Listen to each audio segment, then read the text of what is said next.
Hey Taylor, thanks for that video. This always happens on YouTube, and I didn't even check what time you posted this video, but I think it was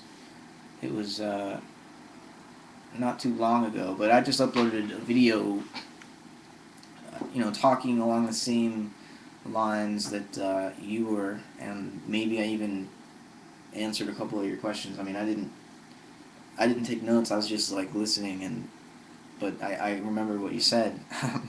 But it's just funny that it was like I was having the same intuition at the same general moment that you were. I mean, obviously, you're thinking about these things because you watch my other videos, so um, the medium called YouTube certainly helps to facilitate synchronicity. Um, but, we could just call YouTube an internet a microscope or a telescope for synchronicity. In other words, it helps to produce them as experiential phenomena, which I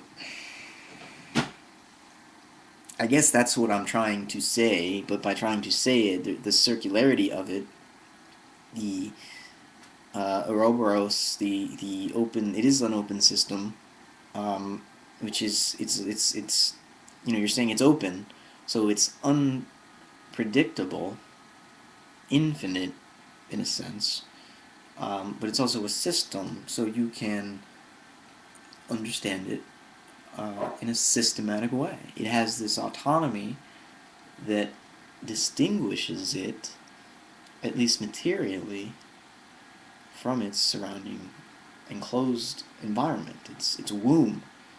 So, all life is based on this principle of uh, neonatancy. Maybe that's the word. It's the idea that you stay um, young longer. I mean, that's what life is. It's preventing death or continually working to push death off. That's life, um, and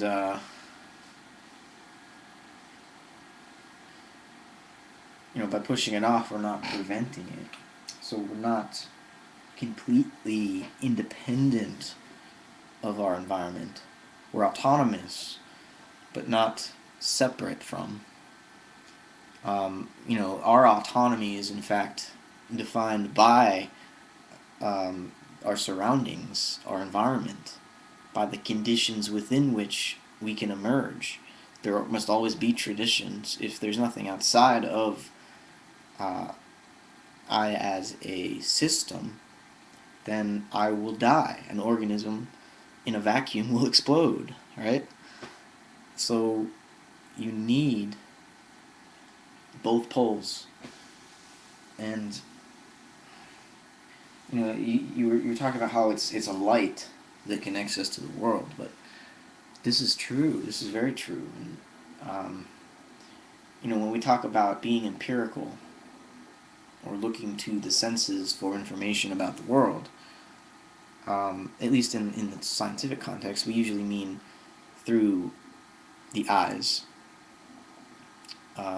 because we want to be able to measure things very accurately, very specifically, in a very detailed fashion. And to do that, you need uh, language, really. You need mathematics. But you can't do mathematics without your eyes. It's basically, uh, it's capable of being so abstract because it can be written down. Mathematicians, once they build their system, their mathematical system, they can pretty much handle it up here. But to build it, they needed the paper. And anyone who's a mathematician or especially skilled in math, correct me if I'm wrong, but you always learn to do math by starting on paper, right? And in an analogous way, you learn to speak a language, any language, English, by speaking first. In other words, your written word is a later derivative of speaking, and you couldn't learn to write first.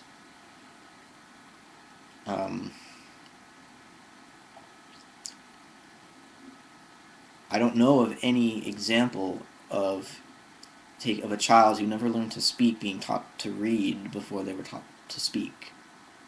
I would think you would definitely need to know how to speak first. I don't have experimental evidence of this. That's your guys' jobs. But it's not just light, though, that we see, which is what I was trying to get to. It's language, and we may not consciously assume when we're doing science and trying to know the world empirically that we also need to speak about it for these units of knowledge, or these facts, or these measurements to mean anything, to have any significance for our reality, for our lives, for our actual experience. We need to be able to communicate our math if it's physically relevant. Otherwise, it doesn't matter. Other physicists can't replicate or even attempt to measure the claims that you're making. They can't test your theory unless you can communicate it to them.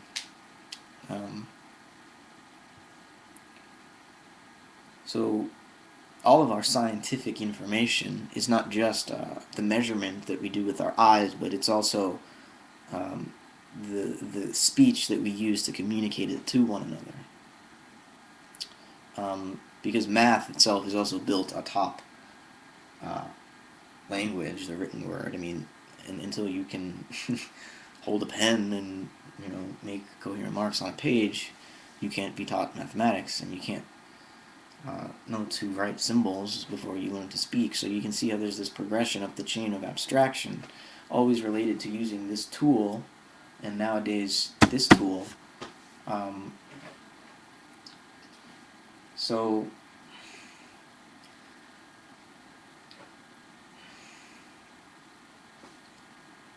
our experience is more, we're related to the world by more than just our eyes, is what I'm trying to say. We're related to it by our language, by our ears, and by all these different sensory streams. I mean, there really are at least 5 senses, right? But there's also a 6th sense, which we don't recognize in the Western civilized world, but that in the East they've recognized. It's the mind. The mind is the 6th sense. And, well, what is the mind? Well, it's a lot of things. It's memory, for one thing, but it's also will. The Buddhists would never deny, I mean, while you have karma, they would never deny that you can be free as well. I mean, that's the whole point of being a Buddhist, right, is to become free of what has caused you. That there is something that has caused you is perfectly clear, but there is an escape, or there is at least reconciliation of this, what appears to be a struggle at first. There's a further explanation that gets you out of it. Whereas in the Western paradigm, because we don't have this 6th sense, this ability to choose, because we can remember, because the mind is epiphenomenal, or it's the brain, actually. Because of that, we can have this strange, bizarre, incoherent notion that we're determined, that we're machines, and that we don't have any free say or ability to choose, or in any aspect of our experience. Because if you really believe that, it's like it's a performative contradiction. You're making statements about your inability to make statements. You're basically saying your words have no meaning, because meaning implies intention.